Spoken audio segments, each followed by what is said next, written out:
Bonjour à tous et à toutes. Bienvenue dans le podcast Le Bardo du cancer. Le bardo, c'est un mot tibétain qui désigne un état ou une phase intermédiaire. Dans ce podcast, je vous propose d'aborder cet entre-deux si particulier qu'est le bardo du cancer, plus communément appelé après-cancer ou rémission. Un espace d'un possible renouveau qu'il est déroutant de traverser après une période où notre survie a été remise en question. Je m'appelle Swazik Lafay. Je suis psychologue et coach spécialisé auprès des femmes en rémission d'un cancer. À travers des témoignages, des interviews de professionnels et des épisodes seuls, je vous propose de mieux comprendre cette période de vie que vous traversez peut-être, de vous outiller pour passer d'un côté à l'autre du bardo à votre manière, et aussi de ne plus vous sentir seul dans ces montagnes russes émotionnelles. Je vous souhaite un bon épisode. Bonjour et bienvenue sur ce nouvel épisode solo où je vais vous parler des phases de la transition. Alors, avant de poursuivre celui-là, si ce n'est pas déjà fait, je vous conseille d'aller écouter le premier épisode où on parle du bardo. Déjà parce que c'est le titre de ce podcast et que ça peut vous aider à comprendre de quoi on parle, mais aussi parce que je vais y faire référence dans cet épisode. Donc des transitions, on en vit absolument tous. Au moment d'un changement de boulot, d'un emménagement en couple ou encore quand on passe des études à la vie active, par exemple. Vous n'avez peut-être pas beaucoup entendu parler de la transition et ne voyez peut-être pas exactement à quoi ça réfère, parce qu'on a davantage tendance à entendre parler du changement. Et je vais là faire la différence entre changement et transition, puisque le changement, c'est l'événement vraiment observable. Donc, c'est justement ce changement de travail, c'est ce déménagement, c'est le passage d'un moment à un autre de notre vie, concrètement. Et la transition, c'est le processus interne, processus psychologique de la gestion de ce changement. C'est la réalité subjective de cette adaptation qui est propre à chacun. Donc pour un même changement, la transition pourra être plus ou moins dure et ou plus ou moins longue selon les individus. Et bien qu'on en entende peu parler, il est important de bien intégrer les différentes phases d'une transition pour vivre pleinement le changement concerné, pour lâcher complètement ce qu'on a quitté et pour s'adapter entièrement à la nouvelle situation. Une transition mal vécue, refoulée ou incomplète augmente le risque de retomber dans des patterns et augmente l'écart entre la personne que l'on est actuellement et celle qu'on est à notre plein potentiel. Donc, pour être plus clair, une transition se déroule de la façon suivante. Une fin, parce que le commencement d'une période va toujours avec la fin d'une autre, puis une période de confusion, suivie d'une recherche d'équilibre, allant alors vers un nouveau départ. Et pour aller vers ce nouveau départ, il est difficile, ou en tout cas déconseillé, de squeezer certaines de ces étapes, même celle de la confusion. On va voir ça ensemble. La transition a été comparée par différents auteurs aux 4 saisons, au déroulement des 4 saisons, et j'aime beaucoup cette comparaison, c'est pour ça que je vais la reprendre ici. Je trouve qu'elle est très parlante. Donc on a la première étape de la transition qui correspond à l'automne. Comme je le disais précédemment, finalement c'est la fin. Un commencement commence par une fin. Et dans cet automne, dans cette phase, on va pouvoir observer plusieurs comportements, tels que le désengagement, donc par exemple le fait de s'investir moins dans le travail à l'approche de la retraite, la déconstruction, déconstruire l'idée qu'on s'était fait du futur de notre couple lors d'une séparation par exemple. On va pouvoir aussi avoir de la désidentification, donc par exemple rendre neutre son appartement ou sa maison avant de la vendre. Donc enlever ce qui nous appartient, ce qui nous représente de cet endroit-là, de ce lieu-là. La désorientation, on ne se reconnaît plus dans son travail, dans son statut par exemple. L'achèvement, donc faire ce qu'il faut pour remettre fin à cette période-là, pour ensuite amorcer le deuil transitionnel. Donc déjà dans l'automne, on va amorcer le deuil qui va suivre. C'est alors qu'on rentre dans l'hiver. L'hiver, c'est une zone d'errance et de réorientation. C'est un moment où on n'a plus l'impression d'avancer, où on a une perte totale de repères. On est dans la survie, alors en l'occurrence par rapport au cancer, ce n'est plus de la survie physique, mais de la survie mentale. Et on est dans une remise en question de nos choix, nos valeurs, notre identité, etc. Le processus de deuil se poursuit, naturellement, et au rythme personnel. Un éventail d'émotions se fait ressentir comme pour le deuil d'un proche. de la colère, de la peur, de la tristesse, la culpabilité, déni, rancœur, etc. Toute une montagne d'émotions possibles dans cette période-là. Encore plus que dans les autres, je dirais. Cette période de l'hiver, c'est des moments de vulnérabilité, de nostalgie, d'incompréhension, d'introspection. Et c'est cette phase qui correspond principalement au bardo dont on a parlé donc dans le premier épisode, puisque l'automne a permis de mettre fin à l'état précédent et le printemps n'a pas encore permis de commencer à l'état à venir. Donc on est dans ce fameux bardo où je disais un état achevé et l'état suivant qui n'est pas encore commencé. Et cette période, aussi désagréable et difficile qu'elle soit, va permettre à la prochaine saison de fleurir. C'est le cas de le dire puisqu'on parle ensuite du printemps, qui là fait place à un nouveau départ, à un commencement ou un recommencement. Le mouvement créatif prend réellement forme, se concrétise et permet un passage à l'action. On y observe une pulsion de vie et d'espoir. Dans cette phase, on se sent revivre, on réalise son potentiel et on lui fait prendre forme.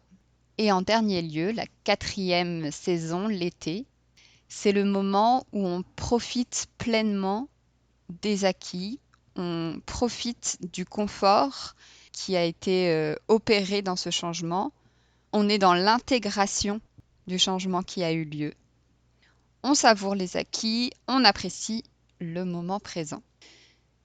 C'est évidemment la période qu'on préfère et qu'on aurait envie de vivre en permanence, et en même temps, si on n'avait que l'été, il n'y aurait pas d'évolution. Alors, je donne ici des exemples vraiment généraux. On parlera davantage des exemples de l'après-cancer dans l'épisode 7. Mais pour vous donner des exemples, une personne dans l'après-cancer va se désengager en prenant moins à cœur les petits problèmes du quotidien, par exemple. Ne va pas se reconnaître dans certains engagements, dans certains choix qu'il ou elle avait jusqu'à présent. Dans la période de l'hiver, va être complètement perdu, va pouvoir trouver ça totalement injuste d'avoir vécu cet événement, ne pas comprendre pourquoi, traverser toutes les émotions dont j'ai parlé et ressentir beaucoup de culpabilité à ressentir ça d'ailleurs. Dans le printemps, ça va être un moment où on va pouvoir trouver des moyens d'utiliser cette expérience de vie, comprendre à quoi elle va nous servir par la suite, éventuellement changer des choses dans son travail, dans sa vie personnelle. Voilà, donc je vous renvoie à l'épisode 7, qui n'est encore pas actuellement sorti, peut-être qu'il l'est au moment où vous écoutez, pour avoir plus d'informations sur qu'est-ce qui rend difficile le cancer, où là j'aborderai davantage les comportements qu'on peut avoir, notamment de la période de l'automne et de l'hiver, qui sont quand même les deux périodes les plus difficiles à vivre dans la transition, puisque justement, comme je le disais, dans le printemps et dans l'été, on va davantage profiter de l'espoir et des acquis et de ce qui a pu être mis en place de positif. Il est difficile de prévoir les changements. Par contre, la transition est prévisible, évidemment dans une certaine mesure, puisque la durée et l'intensité sont subjectifs. Elle est prévisible sur son déroulement en 4 étapes. Quel que soit le changement, qu'il soit choisi ou subi, le processus pour intégrer ce changement se déroule en 4 étapes, les 4 étapes décrites. Certains changements peuvent entraîner un chamboulement identitaire, et donc un déséquilibre interne, d'où découlent des questionnements personnels sur les valeurs, les croyances, les choix de vie, les priorités. Et cette transformation intérieure peut alors amener la personne à réorganiser sa vie différemment. C'est ce qu'on constate dans beaucoup d'histoires de cancer, et c'est ce que j'aimerais montrer à travers les témoignages. Non seulement la possibilité d'en retirer une transformation intérieure bénéfique, ce qui peut être difficile quand on est en plein dans l'hiver à concevoir, et aussi le fait que cette transition, avant d'en arriver à la période d'espoir, passe par un cheminement chaotique, passe par des périodes de vie difficiles, même pour ceux qui témoignent que cette expérience de vie leur a apporté quelque chose de positif. Vous n'êtes pas seul dans ces périodes difficiles. Vous n'êtes pas exceptionnel dans ces périodes difficiles. Donc, comme je disais dans l'épisode sur le bardo, on va facilement imaginer la phase du printemps, donc la phase d'espoir, la phase de renouveau, dans le cas d'un changement choisi. Et on va très bien imaginer l'automne, donc le détachement, la fin, d'une période pour un changement imposé.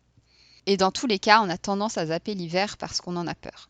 Or, comme dans la nature où l'hiver permet à la Terre de se décompacter, au virus d'être éliminé et à la nature de se reposer pour mieux revenir au printemps, la phase du bardo est indispensable aux humains pour laisser place au renouveau. Il n'y a pas de transformation intérieure sans remise en question identitaire. Pourquoi changer un comportement si on ne le remet pas en question? Alors on s'entend, je ne souhaite pour autant à personne de cancer pour arriver à une transformation intérieure qui permet d'utiliser son plein potentiel. Inutile d'en arriver là. Par contre, je souhaite à tous et toutes de vivre pleinement l'hiver, quel que soit le changement à l'origine de cette transition. Et je vis au Québec et contrairement à une majorité de personnes, je préfère l'hiver à l'été. Les moins 35 degrés me font moins peur que les plus 35. Faut croire que j'étais faite pour m'intéresser à cette période autant personnellement que dans mon rôle de coach. Cette phase de l'hiver, dans une transition, fait peur car on n'y est pas préparé par nos sociétés modernes. On n'est pas informé des différentes phases d'une transition et du fait que c'est sain de traverser une période d'errance et de désorientation quand on vit un changement dans notre vie. On n'est pas habitué à écouter et à vivre nos émotions, donc on n'est pas préparé à vivre la période de l'hiver qui est la période la plus forte en émotions de toute la transition. Et c'est pour ça que ce podcast et cet épisode me tiennent à cœur.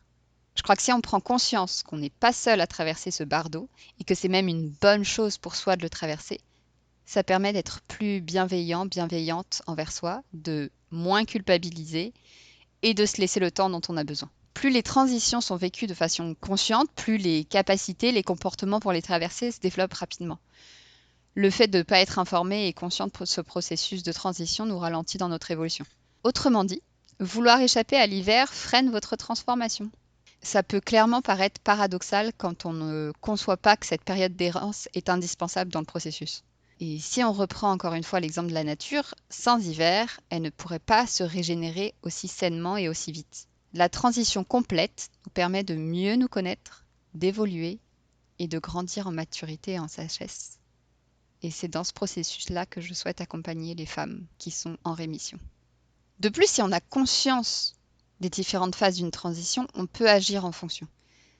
Si on se trouve dans l'automne, on peut profiter des couleurs qu'elle apporte, autant en pensant aux bons moments passés qu'en faisant la paix avec certaines situations et en vivant pleinement la nostalgie ou encore en se visualisant dans quelque chose de plus bénéfique pour soi. On peut alors formuler ou acter clairement la fin d'une manière ou d'une autre et mettre en place un rituel qui permet de concrétiser la fin d'une période, par exemple.